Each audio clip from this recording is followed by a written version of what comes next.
Coming up on CHGO Cubs podcast presented by Toyota and Bet365, the comeback Cubs rally against the Giants and get blown out in extra innings, plus the umpire. Come on, man. It's a therapy session. Join us next.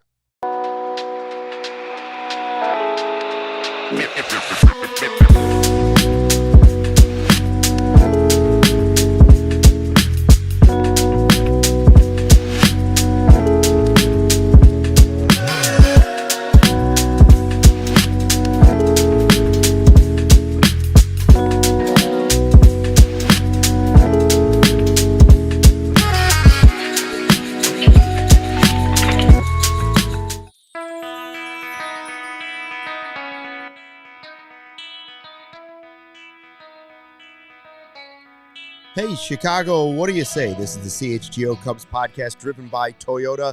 Let's go places and Bet365. Whatever the moment, it's never ordinary. Use the code CHGO365 at sign up. Giants win 14-5 in extra innings. Luke Stuckmeyer, Cody Del Mendo hanging up with you late here. And Sarah's running the ones and twos.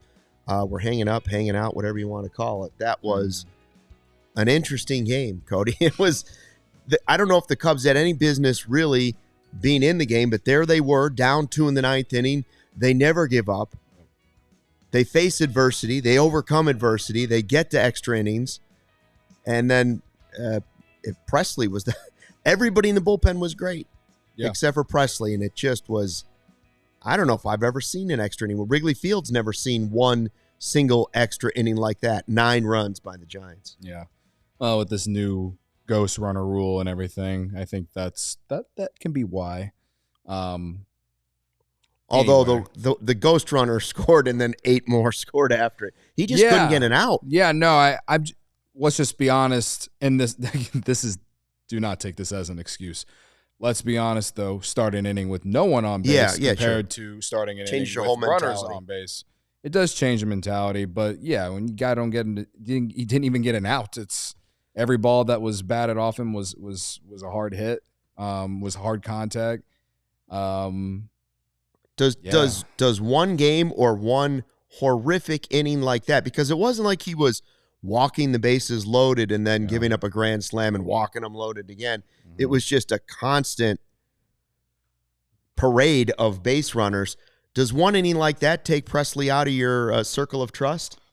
Yeah, I think I got to take him out, man. I mean, he didn't even get an out. He's out of my triangle of trust. And he didn't generate any whiffs. And I think that's been even though he had been pitching well since mid-April, I think I don't remember how many innings he pitched scoreless. This one was so ugly. But yeah, it was pretty bad. Like if you can't even get an out, especially when it was 10-5, it's like, all right, man. Yeah. Like you've already given up the lead. Don't even pitch with pressure anymore. You know, like can you at least finish the inning so you don't have to force Craig Counsell to bring in Caleb Thielbar and waste him?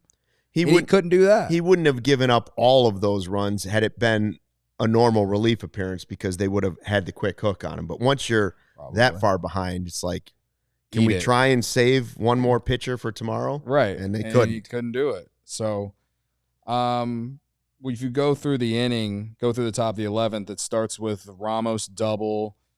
Then Bailey single, makes it 6-5. Brett Wisely comes up, the sack bunt. That moment that gave them that extra run, that it's almost like it's been a decade since that moment happened, because that inning was so long, but eternity. I feel like even if Kelly would have been able to catch that ball, I don't think he would have got him. So 7-5 after that. Then he walked. I'm just gonna call him Yaz, Mike Yaz. I can't. Yastrzemski. There you go. And then he hit a guy.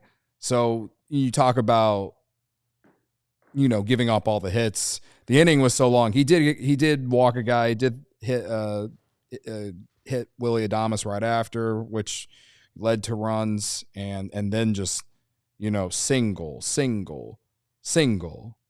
And then finally Caleb Thielbar comes in, and I don't really blame Caleb Thielbar for what he did. I mean, he came into such a dirty inning, And I said to you over there, like, yeah, what Presley did was bad, but I think as a whole in this bullpen, I can maybe count on one or two guys. And when I say two, it's just being nice. When I say count on, it's counting on someone to come out of this bullpen with runners on base. I don't know, like in a dirty inning, you know what I mean? Like, I don't know who in this bullpen outside of Porter Hodge, and even Porter Hodge has struggled with runners on base when he comes into games. And that's my, if you want my overarching concern here, is, the same thing happened to Merriweather on Sunday against the Brewers in the one game they lost. He came in because Shota got hurt, dirty inning, and got hit around, right? I mean, Presley, he's only come in when there's no runners on base to start games or to start an inning until tonight because he had to in extra innings. Maybe there was a different time that I'm not thinking of. He might have pitched in some of the other extra inning games that they have played and pitched fine, but my overarching concern is just, does this bullpen have anyone that can come in with runners on base? Or do you all have to start the inning with no one on? Well, I think what you're talking about, though, is specifically the back end of the bullpen when the game is totally on the line, right? Like closing it out, those last two innings. Because in general, you look at today and you say, wow, the bullpen was actually spectacular. They went 5 shutout innings after Colin Ray left the game. You can't ask for better than that. Right. They were if they were going to win the game, they were actually the storyline of the game as much as anybody that was going to get the game-winning hit. But when it came down to crunch time and you had to get guys out or the game was lost, that was the problem. And I saw my guy Blake in the chat says he's gone from Stressly to Depressly. Depressly. Yeah, I mean, that's Blake's on it, right? Yeah. Like that's how quickly it turned. It was a great bullpen game until it was one guy who was not great. And that's what makes bullpens so frustrating and stressful for almost every baseball team every single year. Yeah. Even when you think you've got a good one, it's always nail biting because they're always generally in high leverage situations, game on the line, and it happens. Now, I don't think they should have won the game anyways. I agree. They had chances. Offensively, they had multiple chances late to get a big hit and be the hero. And we talked yesterday when we found out that Shota was going on the 15-day injured list, and it's probably going to be longer than that he's out. And we said, listen, we know that it's going to be difficult for these guys to pitch as well as the Cubs have been pitching because now you've lost Steele, now you've lost Shota, Assad hasn't pitched at all, Wicks is down there struggling at AAA. We said, it might take this offense to carry them through this stretch as much as hero pitcher called up to make that moment, whether it's Horton, whoever it might be. And they had opportunities in this game. They didn't play clean baseball. We'll talk about that later too, but they did have opportunities to get the hits. Happ had an opportunity to get the hit, couldn't get the hit. Seiya had an opportunity to get the hit. PCA had a moment. And I'm not blaming these guys for the loss. They've been spectacular all season. I'm just saying there were moments where multiple Cubs players could have won the game. Now, that said, the comeback was spectacular. And Tucker comes up and you're like, there's nobody else you want up here. Yeah. That's what I tweeted from Banged CHGO it right Cubs. up the middle. Yeah. So I don't want to forget the good parts of it because, man, finally Justin Turner batting like 170. Finally Justin Turner gets a hit and helps get the Cubs back into this game, and then Tucker ties it up, but they couldn't get that next hit. Yeah. And you can blame the ninth inning on not winning the game, at least. If you want to put blame on not completing the comeback in the ninth inning, Ian Happ striking out to make it 2 outs. Mm-hmm. Because what happens in the ninth inning, it starts off with PCA walk. Then Dansby called out on strikes. He took one right. Maybe it was more on the outside, but it looked like it was down the middle. Looks like he caught him looking for a different pitch. Whatever. Dansby had a really good night outside of that at bat.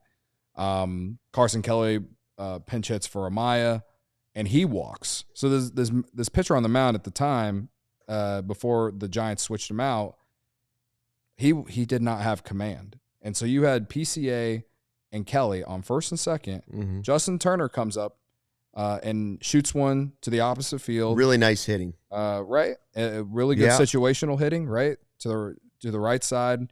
And PCA scores on it because he's fast. So it's 5-4, but then Happ comes up and he strikes out in a spot where when you got guys on second and third, if he at least puts the ball in the air, you perhaps get a sac fly or something. And he strikes out, so then it's up to Tucker to, to drive Kelly in, and then he does. But Seiya shouldn't have been coming up with 2 outs. He probably should have been coming up with at least, with less than 1 out. Maybe not if Happ just hits a sac fly and then Tucker's up with no one on, but. I just felt like Happ striking out there. I mean, Tucker bailed him out to at least extend the game, but Happ striking out there sucks. But I would still say bottom of the 10th inning after Porter Hodge didn't allow a run in the top of the 10th inning, which is huge when you have the ghost runner on second base. All you want to do is hold them to 1 run. Right. And he did better than that. He didn't allow any runs. Right. And in the bottom of the 11th, PCA comes up with, what was it? Bush walked to start the inning, and you already had Seiya on second base. Horner flew out to right field, and Seiya tagged up to move to third. And then so you had a guy at third with less than 2 outs, and Pete strikes out. Yeah. And there were some bad swings. Yeah. And then Swanson, of course, hits one hard, but right to Matt Chapman. So it's just brutal luck, but also at the same time, like, to me, PCA striking out in the bottom of the 10th was why they lost the game after they came back. Because if you're able to somehow not allow a run in extra innings, that's the other team giving you the game. You know what I mean? And listen, we've raved so much about PCA, and this isn't changing my opinion about him or anything. And I think it was more of a learning moment for him, because you could tell he was up there and wanting so much to win the game that it's almost like he let that kind of dictate him and how he was going to approach the at bat. I don't want to overthink it. It seemed like he couldn't quiet the game down a little bit. Couldn't quiet down. He's a little too hyped, and I think he just showed youth there. Yeah. He's been so awesome, and he has been a big part of why they're winning games. So I'm not going to dog on him too much, but to me, this moment is why they lost the game, in my opinion. So the 10th inning. Yeah, bottom of the 10th inning. They had chances, and they also had bad defense in the game and all those other things we can still talk about. Also, in somewhat defending the Cubs hitters in this game and even some of the Giants hitters, can we please just get on with the robot umpires? Every night, don't we just look? We have too much technology now to look at it as fans and go, that's not a strike. That shouldn't be a strike. And I know it's not a perfect science, but bless this poor umpire. He was struggling back there tonight. I know he got hit in the hand, but it felt like every inning you were going, come on, that is not a strike. And Tucker had some too in his at-bats, and it's like, well, he calls it a strike for the Giants. The next inning, the Cubs don't get the same call. It's the same exact pitch. Yeah, I agree. It was outrageously frustrating as a fan to watch this, because you could see it unfolding right in front of you, and you were like, I don't think he has an agenda against the Cubs by any stretch of the imagination. I just think he's having a bad night. Yeah. I felt like the umpire on Sunday was really bad too in the finale against Milwaukee. There were some big moments. The umpire kind of dictated the game. I hear you on some of this. We're all getting replaced by AI. Why not robots too? Right. But I think in this particular game, I don't think you're blaming the refs either, but they definitely had some bad moments that didn't help the Cubs. It adds to the frustration of the night was that the umpire was not good. Yeah. Period. Sure. Giants win 14-5 in extra innings. We're going to talk more about it in a second. Let us know in the chat, who do you think is to blame for this game? Is it Presley? Is it the umpire? Is it the offense that couldn't score in the 10th? Was it the bad defense earlier in the game? Let us know what you think. We'll talk more about it in a second. But first, hey, baseball fans, if you're thinking about upgrading your drive this season, Toyota's 2025 lineup is definitely worth a look. First up, there's the RAV4. It's versatile, reliable, and always ready for a little adventure. Then there's the Grand Highlander. Plenty of room. Super comfortable. Great for families and long road trips. Looking for efficiency? The Corolla's got you covered. It's smart and stylish. Need something a little tougher? How about the Tacoma? And finally, the Camry. Sleek, fun to drive, and packed with performance. You could check out the full lineup at Toyota.com or stop by your local Chicagoland Toyota dealership. Toyota, let's go places. Hey, it's a great time to be a CHGO diehard and upgrade your fandom right now. Get access to our exclusive written content, a free t-shirt, plenty of discounts on future merch and events, plus access to our CHGO Discord lounge where we all hang out, talk Chicago sports, and sometimes enjoy a therapy session and so much more. Go to allchgo.com for the latest information on how you can join the thousands of CHGO diehards in our community. We can't wait to connect with you on an even greater level. All right, just like your favorite team needs a home court, home field, home ice advantage, your home needs a home flooring advantage, and Empire Today can help you out. Empire Today is flooring experts, dedicated flooring professionals who focus on flooring every single day. We've all been to the big box store, walked around, wandering endlessly through those aisles, staring at the shelves. The big box stores might have a flooring department, but the person helping you with flooring might have been selling sinks and toilets yesterday, and they might be stocking light bulbs tomorrow. Empire Today lives and breathes flooring. They're going to be with you every step of the way. It makes it a whole different ballgame. Their flooring experts bring the showroom right to your home, get precise measurements taken, and have all your questions answered, so there are no surprises. So schedule a free in-home estimate right now, because some things are just better at home. CHGO listeners, pay attention. You can receive a $350 discount when using the promo code CHGO. You heard me right. $350 off. Restrictions apply. Visit empiretoday.com/CHGO for details. I was reading a lot of the comments while you were reading the ads. Mm-hmm. I see a lot of PCA and a lot of Presley on why they lost the game. I'm seeing some Craig Counsell in there too, and I don't get that one. Yeah, I don't.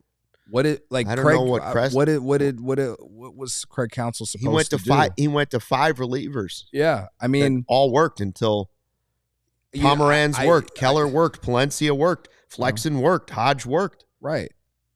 And before this appearance, Presley had been he'd been solid. He hadn't given up any runs in however many appearances, so I don't blame him for going to him. Merriweather pitched back-to-back days, Saturday and Sunday. Yeah, Cody. I don't know.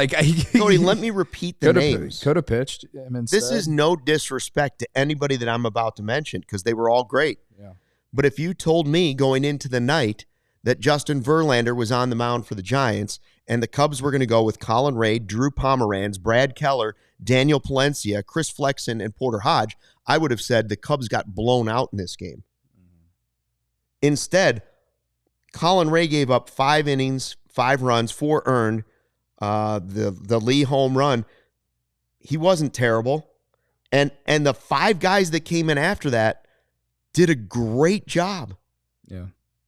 They kept the Cubs in it long enough that they almost won in extra innings. Presley couldn't make it 6. This season, when we went into spring training, I didn't know that Pomeranz, Keller, I didn't know that Palencia, I didn't know that Flexen. Only Porter Hodge out of that group where you're saying, oh, he could be a key part of our bullpen. Yeah. Right? The guys who pitched tonight, yeah. Even Colin Ray, I didn't expect to be pitching this much. Yeah.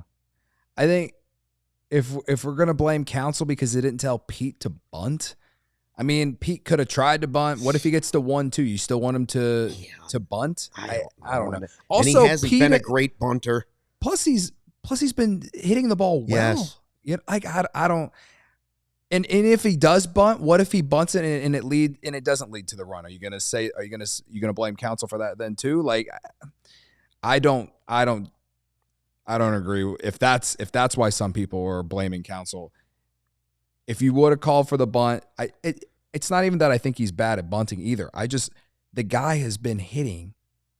Why would you after the first swing take the bat out of his hands? After the first swing, to somewhat defend the argument, I would say, well, I did mention maybe you ought to just lay down a bunt here. But sure. But that's easier said than done. Yeah. It's especially in a pressure situation. And listen, I don't know if that's the at-bat that cost the game. I really don't. They played sloppy baseball before they ever tied it up. That's why I say, like, we sat down here and we're like, is this a game that I'm going to say we circle it and they gave this game away, or do we circle it and say, kawoosh, flush it down the toilet, send it into the sewer system and worry about it tomorrow for 3 seconds and then move on? I think that PCA lost them the game after the comeback, but what lost them the game, in my opinion, was probably the fact that Colin Ray wasn't that good, but also the defense didn't help them either. Birdie had an error. Yeah. Bush drops the little pop-up. Yeah. That one didn't lead to a run, but it didn't lead to a run, but it's just an example of the way it was going. They had that double play, and it just goes over Bush, and then Nico does some jump throw to second, and Dansby tries to scoop it, and he can't quite scoop it. Yeah. It wasn't clean baseball. Yeah. It wasn't a clean baseball game, period. And Colin Ray looked, I wouldn't say he looked more like what he was last year, but he didn't look superhuman like he had been looking these first handful of starts. No, he didn't, but gave up what? He gave up the 2-run homer to Lee, right? Yeah. And that was probably the big hit before the Cubs tied it up. He did give up 4 earned. He gave up 5 runs, but 4 were earned.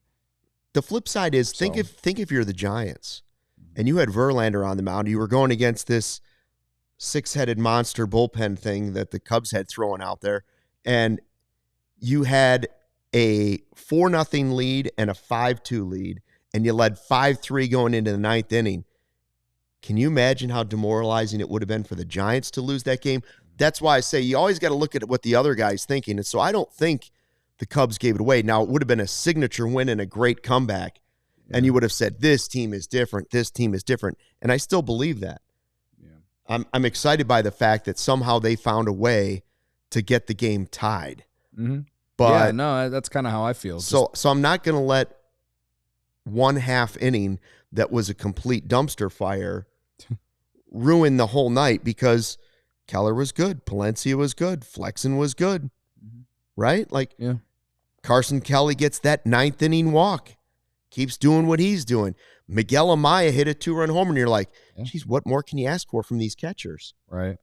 Yeah. They just keep doing it, right? Like, Carson Kelly gets the night off, then he's got to come in and he gets the walk. Yeah. William Ferris in the chat says, scroll up, Sarah. Cody, I agree with you. Thank you. That Pete has been hitting. However, he's gotten away with swinging at bad pitches. That's true as well. Then he really swung too much. I believe this will help Pete be better in the long run. And that's kind of like what I said in the first segment when I brought up Pete striking out there in the 10th. You could tell that the moment kind of got to him. And he's playing with his head on fire right now, and he's playing with a ton of confidence, and he feels like he can do anything. And if I was playing like that, if I had that, if I had been playing like he'd been playing, I would have done the same thing. So I do think that it was a learning moment for him, and we'll see how he responds tomorrow. I'm not going to dog on him too much again, because he's been one of the core reasons why they are this good. So you can argue all you want about them bunting there or not, but it doesn't mean that if he gets the bunt down that they actually win. What if they throw the runner out, right? Like, I'd rather go with the guy who's been hitting the ball really well and just let him try to win the game in that situation. For me personally, I don't love or hate the decision. It wasn't making that call for PCA to me wasn't necessarily it. Now, I do agree with William that, and I even heard Taylor McGregor talking about this on the radio yesterday, and she's right. He's been so hot that he's been getting away with hitting bad pitches, and eventually, he's going to have to back off that, because when he's not hot, he'll still be swinging at those pitches, and then you're going to get back into a problem. And that's what you saw in that at-bat, right? Just what you were talking about. His confidence is so high that he's almost like, you throw it near the plate, I'm going to hit it. Because the one home run he hit in Milwaukee was not a good pitch. Yeah. He just hit it out. Right, yeah. And if you were able to hit a ball that far, considering where some of the balls he's hit out of the zone, where he's hit them out, it's kind of like, if you're the pitcher, you're like, how did he hit that out, So in many ways, it's a skill, but it's also one of those, again, for a young player, sometimes it can get the best of you. So now, and don't forget, he did get the leadoff walk in the 9th inning. Yeah. Which was his first walk since April 18th. Yeah. So that tells you he loves to swing away. Right. But, if we're all gonna sit here and blame PCA for losing the game with a bad at bat, remember, he should have walked multiple times in the 9th inning based on the umpire calls, and he was patient enough to finally hold out and get it. Yeah. And he knew he had to get on base, and he got on base. His first couple at bats too, he hit the ball hard, but right to gloves. Yeah. So I thought he had good at bats tonight. It's just that 10th inning one that was one that I felt like we hadn't seen a plate appearance like that in a while from him. So again, like I said, I'm looking forward to watching him play tomorrow, because you got the quick turnaround. That's the good news, I think, of tonight's loss, is you got the quick turnaround tomorrow, getaway day, got a chance to win this series still. And they kind of just need a rinse from this game, because even though the comeback was fun, like you said, and like we both said, there were many reasons why they were trailing going in the 9th inning, and we would have been sitting in these chairs earlier and doing post game if they didn't have the crazy comeback. But yeah, in game 1 of this series, the Giants had 4 errors, and the Cubs blew them out. They didn't deserve to win. In this game, the Cubs had 2 errors and probably could have had 3 if you want to just say that's a mistake, or 4, mistake plays that could be called errors or not errors. And they were still in it. That's kind of the amazing thing. So now it's 1-1. I'd like to see a clean baseball game tomorrow. Yeah, I agree. Because these two teams both came into it red hot. Yep. The Giants' record was just as good as the Cubs. Justin Verlander, by the way, while he will be a Hall of Famer, he does look older, right? And 5 innings, 3 earned runs, 5 hits, 2 walks. I love the stat that Obvious Shirts put out. PCA was 3 when Verlander made his debut. 3. 2005 is when he made his debut. I didn't fact check that, but Joe's always right. Yeah, and Joe's never wrong. So I was a freshman in high school. Yeah, I mean. Yeah. It's a long time. Been in the league for a long time. Yeah. I made a video. I'll give credit to the Random Daily Cub Twitter account. He tweeted the lineup today on Twitter for Verlander's. The Verlander's first game at Wrigley Field back in June 17th, 2006. Yeah. Cubs lineup that day, I just remember the top 3 were Juan Pierre, Todd Walker, and Aramis Ramirez. And I believe as you move down, like Phil Nevin is in there, and Jock Jones. Just some real Cubs legends. Ronnie Cedeno. Ronnie Cedeno. Cubs legend Fernando Rodney pitched in that game. Do the bow and arrow, right? Bow and arrow. I was telling you while we were sitting there watching it that I believe that's when it happened. I had a friend in town who was a Tigers fan. The Cubs played the Tigers. It was at Wrigley Field, and we went to the Hancock because they had never been up in a tall building before. We went up there. I think it's got a better view than Sears Tower / whatever you want to call it. And all the Tigers were up there in Verlander, and right away they're like, "Oh, that's Justin Verlander." They knew. Yeah. Well, another fun fact from that game: Carlos Marmol started. That's crazy. Yeah. Cubs were bad that year. Tigers went on to play in the World Series. Let's not talk about speaking of relievers that could give you Stressley. Yeah. Carlos Marmol was either lights out or an absolute heart attack waiting to happen. He sometimes he'd be Carlos Marlol. I don't know. You know what I mean? Like just like Carlos, no more. No more. Yeah, no mas. At the end of it. We're going to talk more about it in a second, including PCA versus the great center fielder for the Giants. But first, a word from our sponsors. Sunnyside Cannabis Dispensaries, your home for judgment-free cannabis shopping, a place where all kinds of visitors are welcome to explore, discover, and purchase a wide array of high-quality products. They have everything you need to elevate your summer, Luke. They're a one-stop shop for all your cannabis needs. Sunnyside has an expertly curated menu with over 100 strains to choose from, plus easy online ordering and in-store pickup. Sunnyside is Illinois' favorite dispensary with locations in the city, Wrigleyville, and River North, for example, to the suburbs, and all the way to Champaign or South Beloit at the border of Wisconsin. So if you're starting out, Sunnyside has expert guidance and brands we know you'll love, like Good News and Mindy's. If you're a pro, they got you covered with over 100 strains on the menu and new ones added daily, expertly curated as well. They know you'll love Cresco and Florical's incredible quality and consistent products. So visit sunnyside.shop for bright buys every day, including 50% off your first 3 online purchases. Enter promo code HICHGO at checkout to qualify. Exclusions apply. Sunnyside Cannabis Dispensary. Bright buys every day, only for 21 plus or Illinois medical card holders.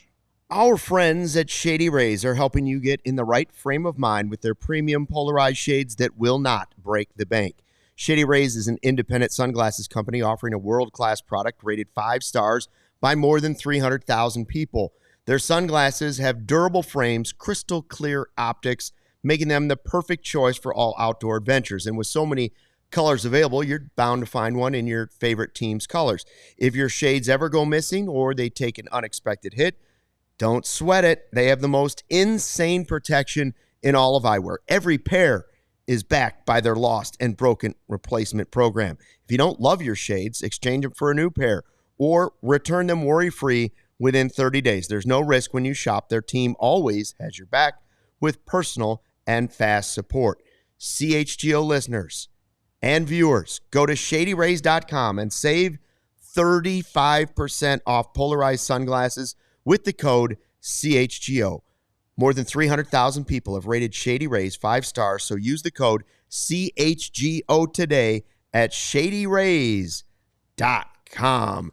And the sunny weather was out today. I had my Shady Rays on, and we've got some good weather coming up here. Oh, I know. And if it wasn't so windy, I probably wouldn't have wore a hoodie in here today. But it's a little breezy. Rode the bike. Yeah, I think tomorrow, maybe some shorts, T-shirt. Oh. For the first time for the year. Might show us a little leg tomorrow, maybe? I guess. I mean, I've shown leg on here already, but I've had a hoodie on. I might just wear a T-shirt tomorrow. We'll see. But it's like. I am excited to come in here during the day tomorrow. These late night games, man. Or not late night, but just the night games on top of like the crazy late night games we had in April. I'm ready for a nice Wednesday 120. Yeah. So. Anyway. A lot of people thought Seiya was a little too casual. Do want to tell you about another deal that we have coming up, though. What are they talking about, though? Crosstown is coming up, you know? Oh, okay. I think you don't want to know that? Well, I do want to know why what they're talking about. But let's talk about what you brought in a second. Ball knower bonus is coming back, guys. Crosstown Series next weekend. Buy, pick, and win. Place a $25 order or more at our merch locker, then pick the winner of the Crosstown Series next weekend. Is it going to be the Sox or is it going to be the Cubs? That's May 16th to the 18th. If you're right about that selection and you bet and you spend $25 or more at our merch locker, then you win a bonus gift card equal to the value of your entire order. So if you spend $100 on merch and you pick the Cubs and the Cubs win the series, you get a gift card for $100. That's a great deal. And if you spend $25 and you pick the Sox and the Sox win, you get $25. Yeah. Whatever you spend, if you're right, you get the gift card. Yeah. Like now let's say it seems like the Cubs would be a safe bet, but I'm not telling you how to do it. Yeah, I'm not telling you how to do it either. Because if we say baseball sometimes. If we tell you what to do and then it doesn't happen, then y'all are going to blame us. So Jason R. says the Cubs should trade Presley to the Astros for Cam Smith. The Cubs should trade for Aaron Judge too. Let's see. What was the whole Seiya thing? Let's go back. They were talking about Seiya up here. The chat wants to know. Tonight we came real close to another Seiya bonehead play, says Ramon, when he waited 6 weeks to go back to second to tag up in the 10th. Unacceptable. But he did tag Robbie up says, and get in. saw that, Ramon. He was a little too casual. The announcers were like, WTF. Evo Wax, but it didn't happen. What are you complaining about? Something that didn't happen? I love it. And this guys. team's been pretty good on the bases this year. So it's, I don't know. Better than last year. Yeah. I kind of agree with Evo Wax. Like, why complain about something that didn't happen? We got plenty to complain about. Yeah, there's plenty from this game to complain about. Like, of all things, you're going to complain about that? I don't get that. But listen, yeah, go ahead. No, that's all right. I just think that, as we continue to move along here, and this team off to such a great start, and we're watching a lot of wins, and I'm over here dreaming about PCA being an MVP candidate and enjoying the Barry Bonds, Carson Kelly experience, and Kyle Tucker being Kyle Tucker, and just having the best offense in baseball. As much as I am enjoying this, I'm actually in many ways kind of glad we kind of got a game like this tonight, just because it's just a reminder that this team does have flaws, as good as they are, and as much as MLB is going to has them in the power rankings. The last 2 weeks, the MLB has had the Cubs top 5 in power rankings. So it's not just me and you sitting here talking about how good this team is. It's kind of thought around the league and thought by other people that don't even necessarily follow the Cubs on a daily basis that, hey, they're really good. They're a really good team. But a game like this, the game like Sunday against Milwaukee, you can see that, as good as they are, they got some holes and they got some stuff to fix. And they're going to have to do that if they really want to take that next step and be a true World Series contender. Even as fun as this season has been so far, I can't confidently sit here and tell you that I think the Cubs are a World Series contender. I need to see more, and obviously they need Shota to be healthy and look healthy once he comes back. And they're going to need to add a starter, because you can't just go a whole season without Justin Steele. You just can't, and have success at least, right? So there's a lot of things to for sure be concerned about and all that if we're really going to look big picture down the road in October. But I'm just going to continue what I've been saying. I'm enjoying the ride right now because this team is fun. Well, I mean, it's why I keep the reality spray close by, because, yes, there's flaws in the team. And are they a World Series contender? I would say slow your roll on that. Do they look like a playoff contender? Yes, I think they do. Chef Kevin says the Cubs would be 4th place in the NL West as of right now. Yes, but they've had a really good record against that division. Yeah. So I don't disagree. They're not in the NL West. They're not in the West, and they have played well against the West. They really have. I don't think right now they're actually as good as some of those teams, but they played really well against the Dodgers this year. Yeah. They've played well against the Padres, and here come the Giants and the Diamondbacks. So, listen, that's the best division in baseball. We all know it. Yeah, absolutely. The Cubs held their own against them so far this year. Yeah.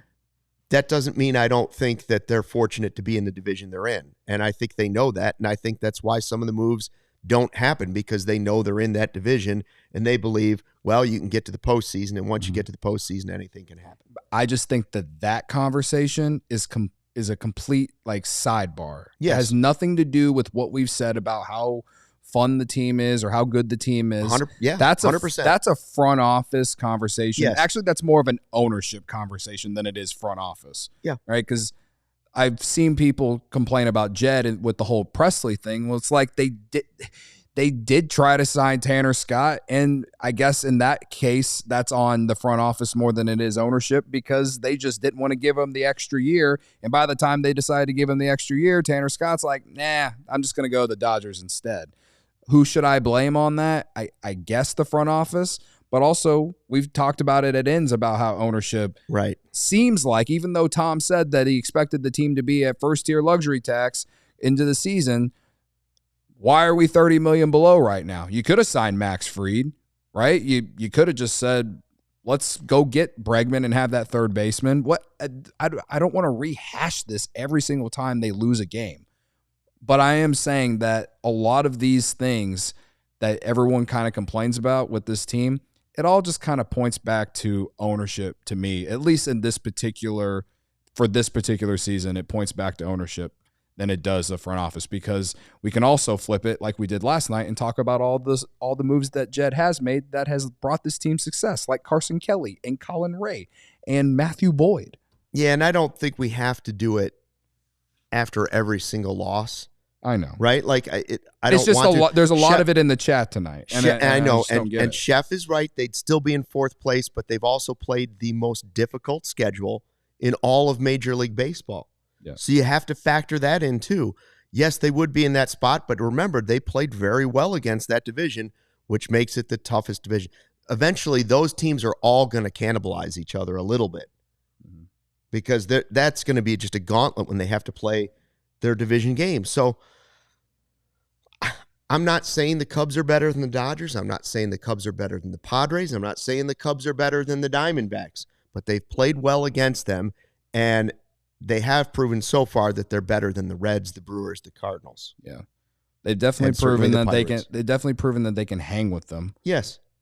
Like say it's early. You want to say here, let's just, for the sake of exercise, say the Cubs add a starter, won't even throw the name of the starter out there, but say they add a starter and say they add one or two bullpen arms at the deadline, and for the sake of conversation, Matt Shaw comes back up and is at least a league average hitter with the defense. Yeah.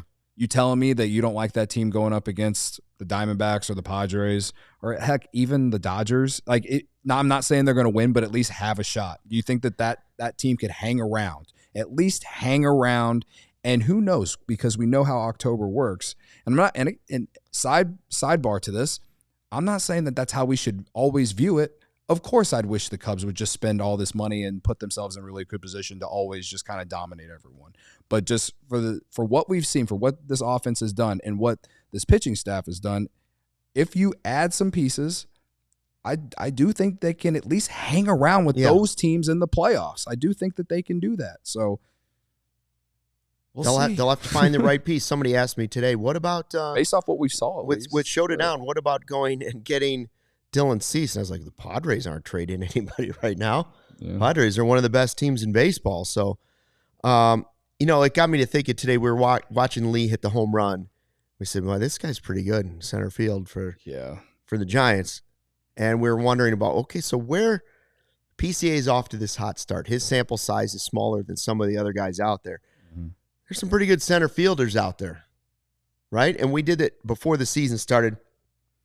We were ranking players in the National League, trying to figure out where the Cubs players rank. But just in general, you look at the names in the outfield. I know some of them are hurt and some of them are off to good starts, but Jackson Merrill, O'Neill Cruz, Brendan Doyle, PCA, Jung-Hoo Lee, Julio Rodriguez, Michael Harris, Byron Buxton, Cedric Mullins, Evan Carter, Luis Robert.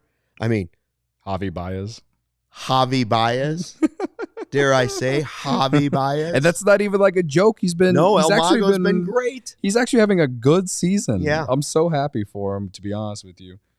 I don't know where PCA fits into it, because we're talking about a month. A month and a half. Yeah.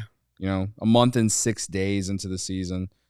When we did our National League center field rankings before the season, just the National League, we said that Jackson Merrill was the best center fielder in baseball. Probably still true. He's hurt right now. He is hurt, but yeah, when he has played this year, I mean, he's his slash line right now while he's on the injured list, and this is in 41 plate appearances, so it's a very small sample. 378, 415, 676 with a 200 WRC plus. So yeah, would you trade? He was hitting well before he got hurt. Straight up, would you trade Jackson Merrill for PCA? If I were the Cubs, I'd probably say, okay, let's do it. Now I don't know why you would necessarily need to make that gamble. Yeah, but that's one of those like he's a good player. Merrill probably has the higher ceiling with the bat. But maybe PCA is the better base runner, better defender. But the one thing, as I said last week, related to PCA is now it's like, okay, can you be consistent? Can you be a 120 WRC plus or better for an entire season? My expectation coming into the year was somewhere between a 110, 120. The dude has like a 140 WRC plus right now. Going in today was 137. That's way better than I expected coming into the year. So, I just for that. Austin says Merrill was back in play today. Evil Wax says we could have thrown the bag at Devin Williams for our closer. He's been removed as the closer of the Yankees. Has an ERA over 8. He's been bad. Well, the Cubs aren't the only team that, like I said, there's nothing more frustrating than a bullpen. Right. Even teams that think they have a good bullpen. This game was not frustrating for the Cubs bullpen until it was. Right. Well, and also the Giants blew it in the 9th inning. Yes. And to be honest with you. And they have a really good they have one of the best rated bullpens, but they almost blew this game. Coming into tonight or today, the Giants were number 2 in bullpen ERA. And I don't understand why the Giants did what they did in terms of how they got to the 9th inning. Because the 2 guys before, I think it was Walter, who came in for the 9th, had significantly better numbers than him and better stuff than him. So I didn't get that. And I know Duvall has been their closer in the past and he's had some struggles. It might be time for them to maybe put him back in that 9th inning role. But I don't watch Giants baseball on a daily basis, so I don't understand their situation fully. But I was surprised when Duvall came out for the 8th inning, and then to see who came in for the 9th inning and see that the guy had an ERA over 5, 6 out of 7 in save situations, though. And, it just the overall numbers were not as good as the other guys that came in. I was like, what's going on here? And then it's almost like they really helped the Cubs in that situation. So it does kind of remind me of the situation with Presley. As I've said, I don't think Presley is the closer, by the end of the year. I don't think he will be. I said that before. I think we both agreed that probably, right? I think that's been a popular prediction that eventually Hodge will take over, and that can still be a good thing. It doesn't mean that Presley can't be a valuable piece of your bullpen. We just think eventually Hodge may take that torch and take over the mantle of as Cubs closer, and I would say it's getting closer and closer each time they go out there.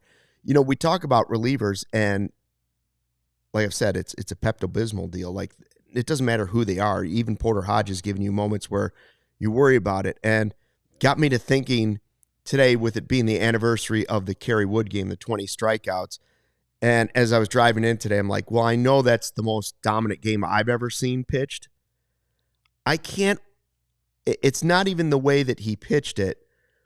It was like the way the ball was moving from his hand to home plate was like a video game. Yes, he was painting it, but the way the ball, I've never seen a ball move like that except for on a video game. Mm-hmm. That day, the ball was just like, it looked like he was throwing a wiffle ball in the wind. Mm-hmm. And some of the best hitters in baseball, the Astros, had no idea what to do with it. It was almost comical.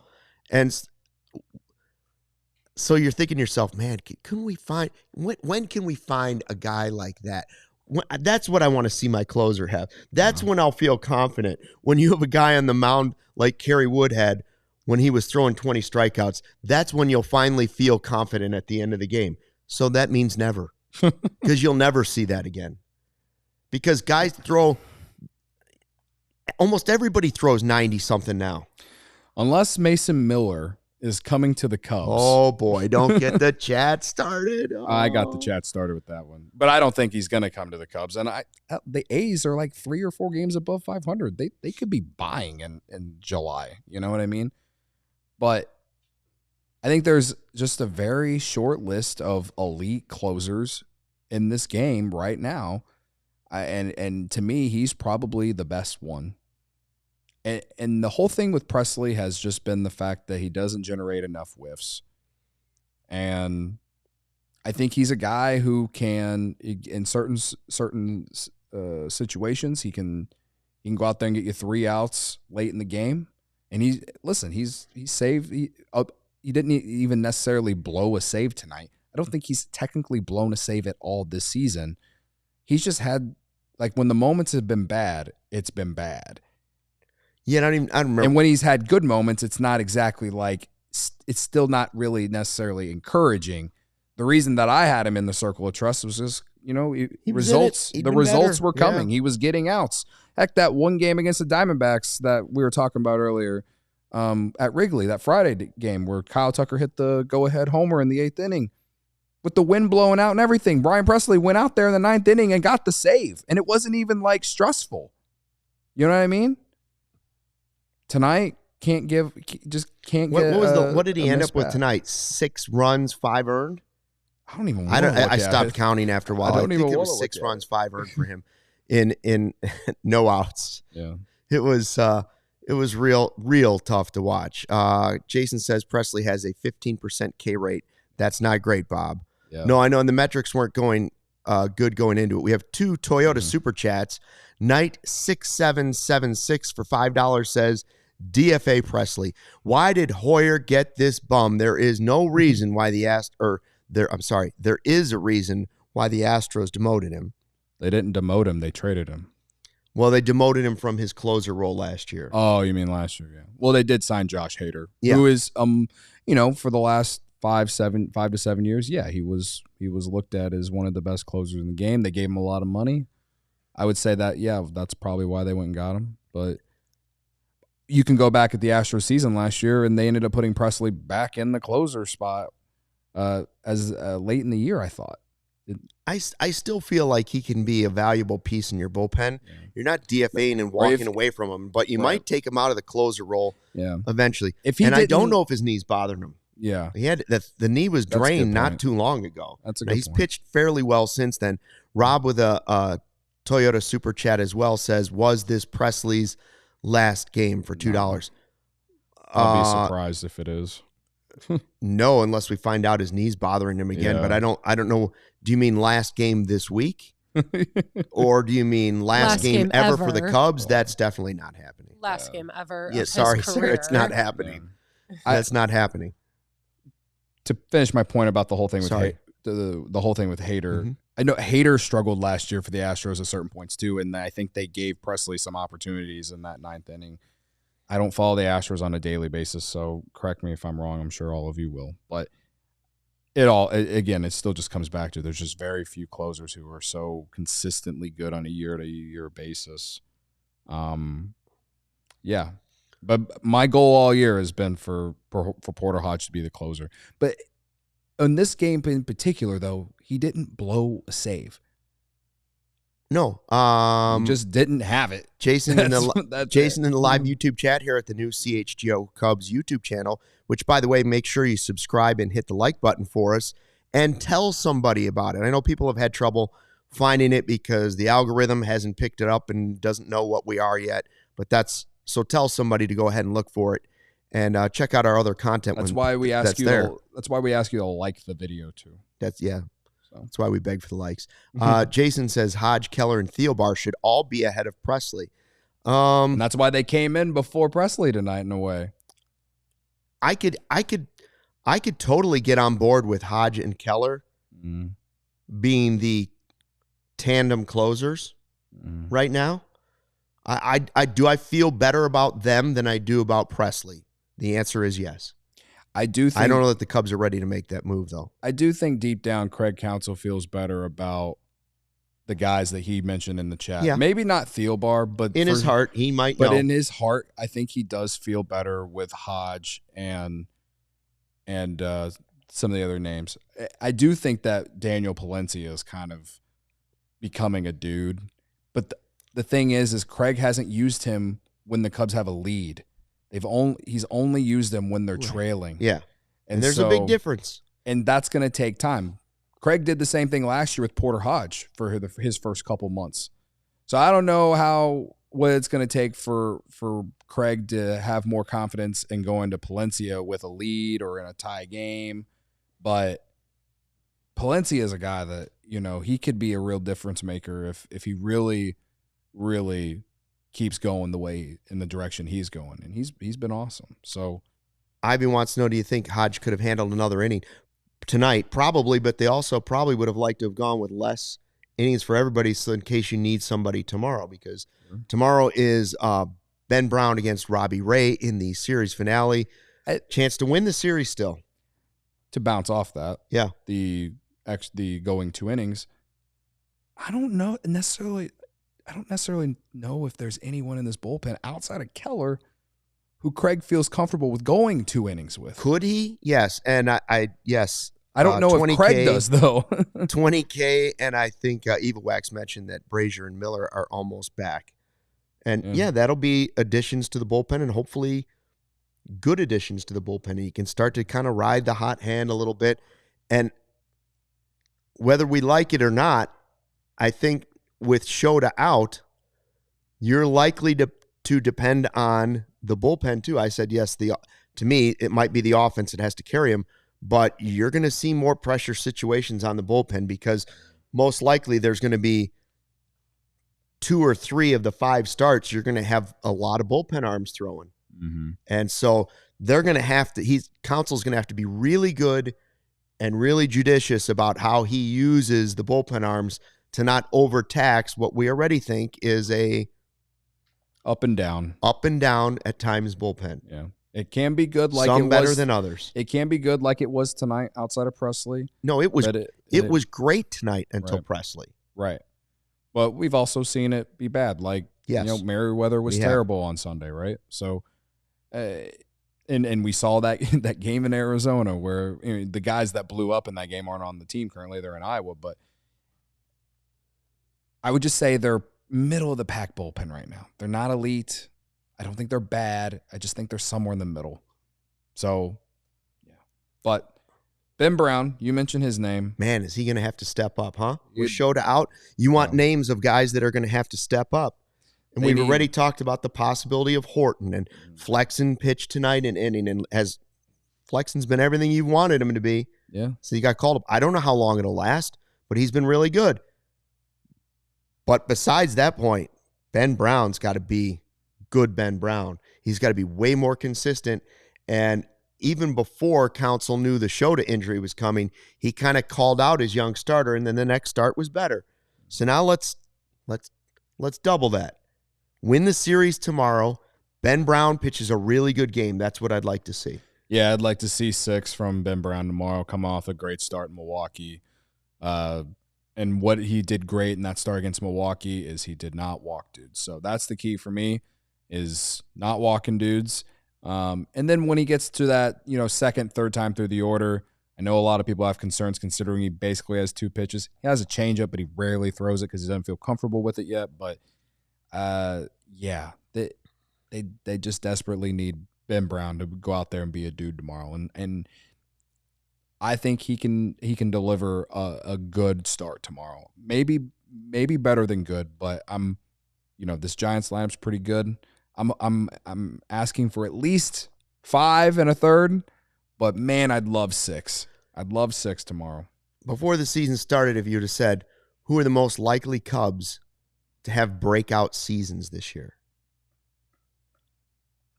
I would assume that PCA and Ben Brown would be at the top of the list.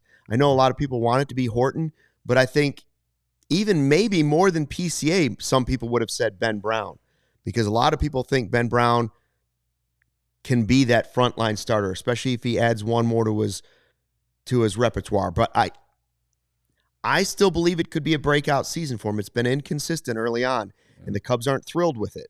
Mm-hmm. But now he's got opportunity sitting on a platter right here.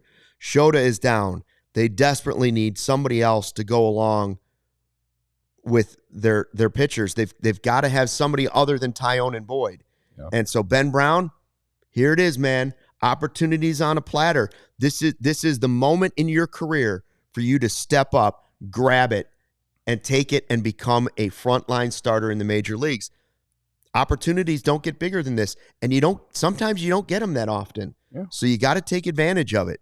And here's a critical game, a chance to win a series against the Giants. Then you have to face the Mets, and then it starts to slowly ease down and get a little bit easier, the schedule. And that might be beneficial with Shota out. But for me, man, keep winning series. So tomorrow's a big game. Yeah. I agree. So, side note, I feel like I was going to say, you know who what we didn't talk about, maybe because he didn't get a huge hit late. Dansby 2 more hits, and the whole Red Bull thing is hilarious. Oh, with Nicky Lopez? That he's taking a sip of Nicky Lopez's Red Bull.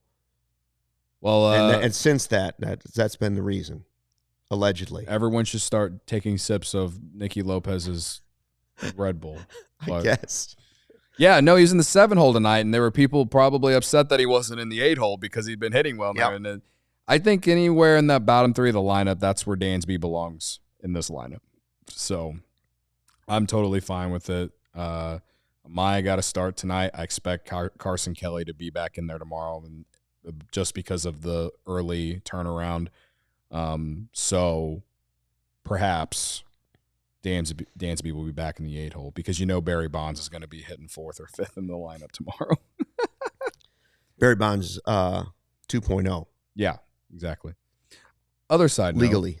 Other side note. Yeah. And I feel like we would have talked about this more if the game would have ended in the 9th inning because we just would have needed to find something to talk about. Mm-hmm. But we can end it. Flexen pitching in the 9th inning. I don't know what it means. Does that basically mean that Cade Horton's going to pitch on this weekend, or is it going to be a bullpen game? I would have said against the Mets this weekend and Shota Imanaga's spot. Yeah, I guess it depends on how much the bullpen gets used tomorrow. Yeah, I think that. I don't know that they've decided. To be honest with you, I don't know if they fully decided who it's going to be. If you have another game tomorrow, if Ben Brown goes 3 innings. Mm-hmm. And you got to use the bullpen all over again, how could it be a bullpen game? They'll be gassed. I just think that throwing Flexen out there. It was interesting. Yeah, and I didn't expect to see him tonight. I believe tonight. He'd been starting in Iowa, too. He's not fully stretched out, I don't think. Okay. Well, I don't think he's fully stretched out. But he could give you, I'm just guessing, 4 innings. 3-4 innings. Yeah. He pitched 3 innings on Friday against Milwaukee in that 10-0 blowout. I think he had like 54 pitches. So, today is Tuesday. Could he give you 3, then Keller 2? But maybe that's what we're starting to see. I think that's part of the reason why Counsell tonight was like, well, Presley doesn't have it. We're probably not winning this game. Mm-hmm. I know it's not nice to his ERA, but he's got to stay in there as long as he can. Can he please get us out of this game? And he just couldn't get through. Yeah. Couldn't get an out. Right. It sucks that they had to use Theobar. But, yeah, so my tinfoil hat, or just if you want me to just guess, I think it's either going to be a bullpen game on the day that Shota Imanaga would have been slated to pitch, mm-hmm. or